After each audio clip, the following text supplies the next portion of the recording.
Hato chakiwieta, Anastasia Miller-Youst no kinila kikikimiweta sawanwa, no chipia Houston, Texas, yesi no takotichi nisa hatota yesi wapaki. Hello everyone, my name is Anastasia, and I am a linguist and teacher for the Shawnee tribe of Oklahoma. I am located in Houston, Texas, but the tribe is in Miami, Oklahoma. Today I will be talking to you about Shawnee prosody.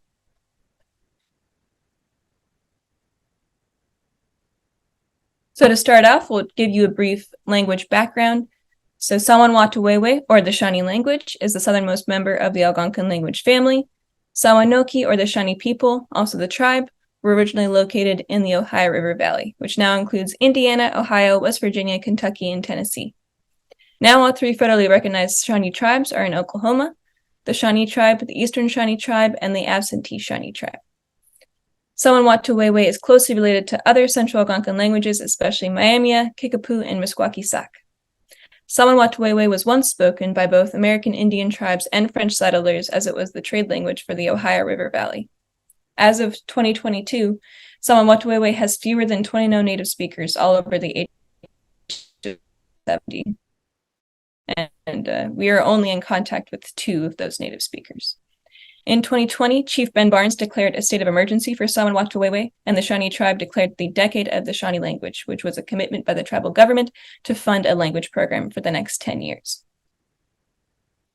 Now, as for our language program, which we call Sawan-Watuwewe Kitakwi-Tehepe, or the Shawnee Language Immersion Program, SLIP, was started in 2020 under the leadership of Joel Barnes, a heritage speaker of Sawan-Watuwewe. The goal of the program is to get our children speaking Sawan-Watuwewe again, because, as I mentioned, most of the speakers of the language are of the older generation, and we don't have any young children speaking the language. We began writing our Level 1 curriculum in 2020 and started our first year of curriculum-guided classes in 2021. All curriculum is written through our native speaker, George Blanchard, to ensure we honor the language. Our classes take place online via Zoom on weeknights, both due to COVID and the geographical spread of Sawanoki. That was one of the blessings for us with COVID, is originally Joel was driving around all of Oklahoma teaching in-person lessons, which then also left out all of the Sawanoki who are not located in Oklahoma. So it's allowed us to open up our classes to a lot more of the tribe citizens. Starting in 2022, we had both a Level 1 and Level 2 curriculum and taught both levels on a weekly basis. We have 11 CLPs, which is what we call our teachers. It stands for Community Language Preservationists. And we had 10 classes and 140 Sawanoki enrolled in our classes. Now, this consists of 5 Level 1 classes, 4 Level 2 classes, and 1 study group, and these all take place on Monday through Thursday evenings. Each class was on one night a week for an hour and a half, and our classes only run from January through September, so we just finished about a month ago. So right now we're working on training our new CLPs for the next year, and also just training on new curriculum and building our new curriculum. So currently we are developing our Level 3 curriculum, which will consist of Samoan cultural stories. All of our levels we've done so far have been dialogue-based, so they've been written curriculum, versus these will be existing stories that we're using for our lessons. So now moving on to Shawnee prosody. So all that prosody is the way that a language sounds at that bigger level. Think about it as like the melody or the rhythm of a language. So for us to analyze the prosody, we did recordings with our native speaker, George Blanchard, and then I analyzed them using Prot. So all of these observations are based off of conversational and dialogue-based Shawnee versus things like prayers and stories, which have a very different prosody than the normal speech. So starting off with Sawan-Watuwewe, we have general prosody, so syllables and words, intonation, stress, and just general rules about the whole language, and then challenges we face specifically in sentences and focus marking. So to start off with syllables and words, Sawan-Watuwewe rhythm is partially determined by a combination of short syllables, long vowel syllables, and long syllables due to a glottal stop. Then these are a few of the possible syllable structures we find in Sawan-Watuwewe. The first, we have a consonant vowel, like in kotaki, other. And then we have a consonant long vowel, which we indicate with 2 V's, like in chaki, all. Then we have consonant vowel followed by a glottal stop, like in ke, you will. Then we have two consonants followed by a vowel, so a consonant cluster, la qua, time or place, and then consonant, vowel, consonant, like in takwa, bread. That consonant vowel and consonant long vowel syllable are the most common, so then it makes sense that all words begin with a consonant and end with a vowel. Sometimes word or phrase final vowels are devoiced in rapid speech. So for example, the Shawnee phrase hinikochi is often pronounced hinikoch in fast speech. And you notice that the E sound is still there, but it's devoiced, so you don't actually hear it.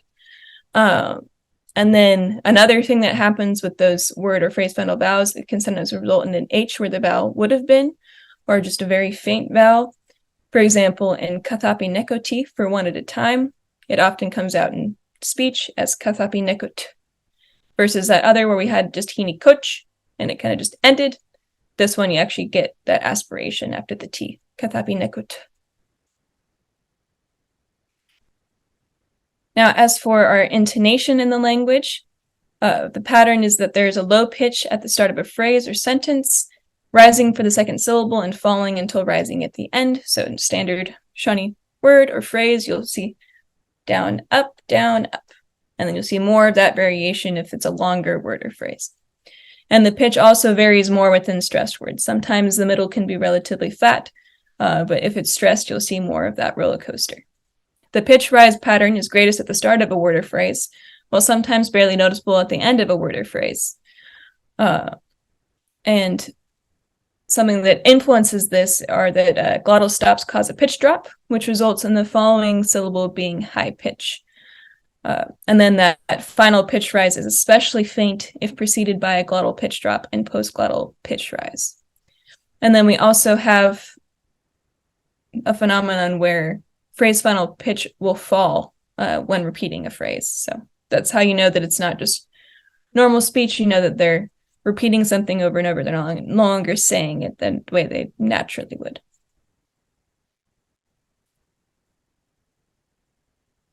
So here's an example of that normal intonation that we see in your usual sentence. So here we have the example with the sentence, you will think about everyone. This is like an informal command, so it's really just to think about everyone. So here we have chaki wietha ke mekinelema.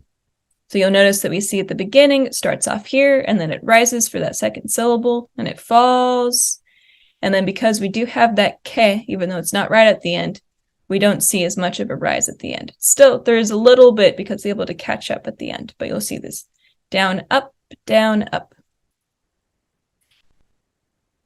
And here's an example with a more drastic glottal forcing the pitch to drop. So here we have the sentence, we inclusive don't cook enough. Mata tepi kilale telope. So here we have that mata tepi, here it's just kind of very gradually falling. Kilale telope. So here we're seeing a really intense drop where it's gradually falling, and then we have that la le, and it falls all the way down there. Then it rises and kind of just stays up there for the end of the phrase.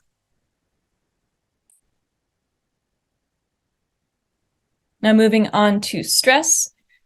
So at the sentence level, we notice that the stress is largely determined by semantic importance. So verb stems tend to be very prominent, as anybody who works on Shawnee or most Algonquin languages knows that they're very verb focused. So even nouns are usually very verb based. Most of the time we'll notice that primary stress is happening specifically on the verb stem, because we also build on the verb where we'll have prefixes and suffixes and affixes. So we know that to stress that specific verb stem itself, not the little tidbits of meaning built onto it.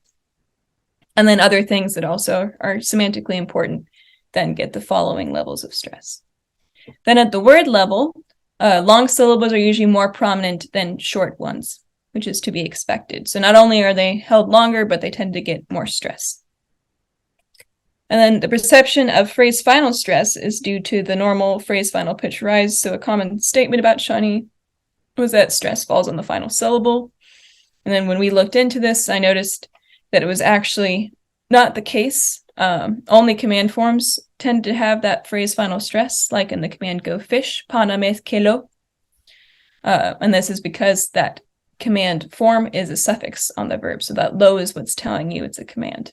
And this is also tied to the fact that the only other place that I noticed phrase final stress is when it was an emphatic statement. So when you're just casually talking, you don't find that phrase or word final stress. And then some evidence for the fact that the phrase is not generally stressed on that final syllable is that the most common vowel elision is word or phrase final. So that syllable cannot be stressed. So the most common place we see a vowel completely going away is that final syllable. And a stressed syllable would not be the first one to drop. Next, we'll talk about sentences and focus marking. So these were our challenges that we faced and really the questions we wanted answers to, because oftentimes when you're in classes, this is what people want to know how to distinguish between, and they often fall back to their English intonation if they have the chance, and if they don't know how to do it in Shawnee. So this will be really helpful for maintaining that Sawan Watuwewe prosody in our classes. So first off, we have declarative sentences or statements.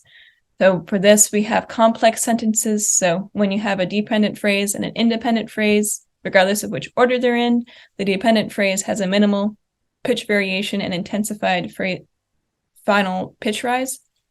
So that what this means is that it's relatively flat. Versus that roller coaster we were seeing with those normal phrases, you'll see flat and then a rise at the end. So this is one of those places where the phrase final pitch rise is always there and it's more intense.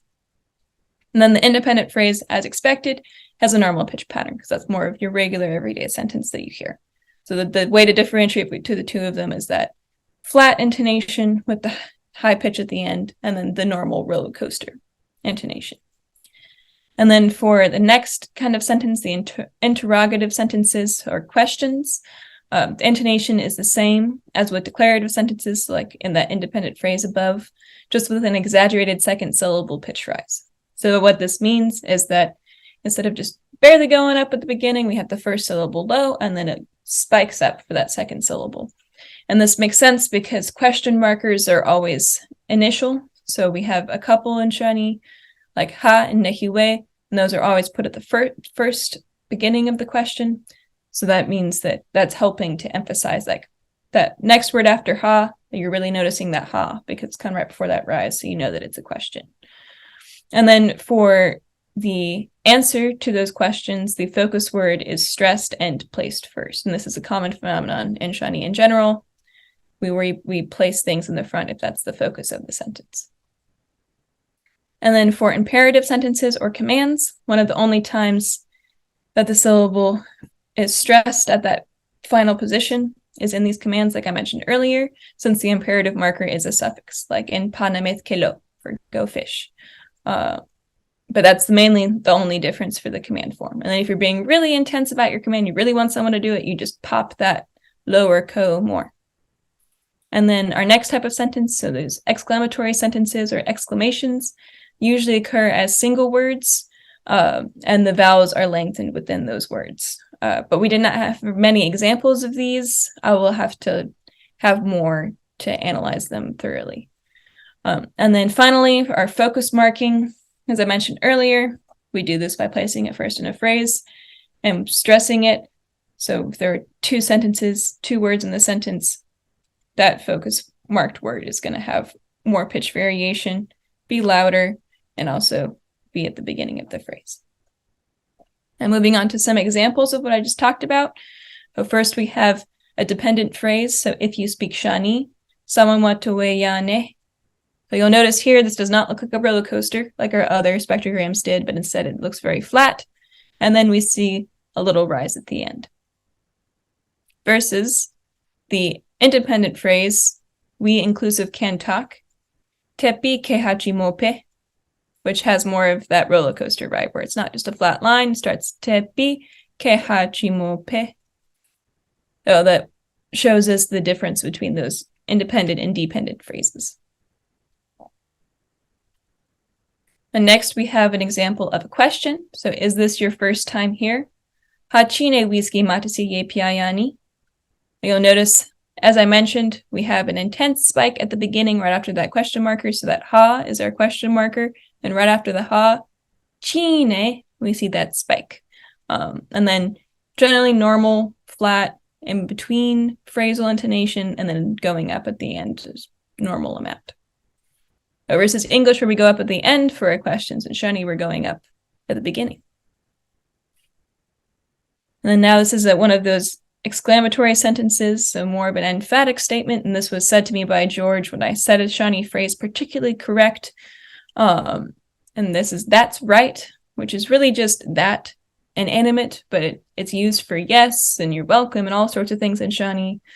Now, hini, and you'll notice this is a very, very short word, but what was normally a short vowel right here, it's usually just hini, has been lengthened to hini, and it also has had more pitch variation added for it being a lone two-syllable word. Now next is an example of focus marking. So we have the sentence, "Guess I will order fried chicken." So here the focus of the sentence is the fried chicken. So first we see this "Tathikato tapelewa, pasin atuma." You'll notice that the volume is more intense for this beginning. This is the tathikato ta pelewa. It's got more pitch variation, it's got more volume, and then as soon as we get to that posse, it drops off in volume and the pitch kind of balances out.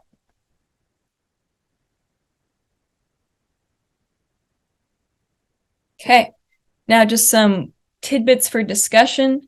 So something that we noticed was that students were struggling with pronunciation due to lack of language feedback, aka they don't have any contact with a native speaker. This was the reason that we decided to research this topic, so that we could apply it within our language program. So in order to do so, we're going to write up rules for our CLPs to give to students and teach to students and just help them reinforce the natural prosody of the language in their classes, and actually have written down rules, because up until this point, there's been no written down rules except for the very vague rule of word or phrase final stress. And a challenge that we faced doing this research was finding ways to elicit true Sawan-Watuwewe prosody from a native speaker. What happens with both our teachers in our classes and with our native speaker is that we get a lot of teacher speak, aka speaking slowly or with different intonation or stress in attempts for the learner, or whoever you are, anybody who doesn't speak the language right, to understand them. So this can be helpful when a very basic learner is trying to understand language and get those basic phonemes down, but once you get to a more advanced level, we need to make sure that our teachers are able to have that natural prosody, especially when doing things like running dialogue and trying to have conversations with their students. And then something else we have to keep in mind as we're doing this research is, given that none of our native speakers talk to a native speaker all the time, so that the one we have on staff, George, doesn't talk to any other native Shawnee speakers. So we have to think about the influence of English on his intonation, and then also on our teacher's intonation, just due to the amount of English that's in their lives. So just making sure that we're getting that true Shawnee, not the influenced by English intonation. Yeah. Okay. So that's all. Hini Leiki. I just wanted to point out my fellow contributors, even though they weren't here to give the talk.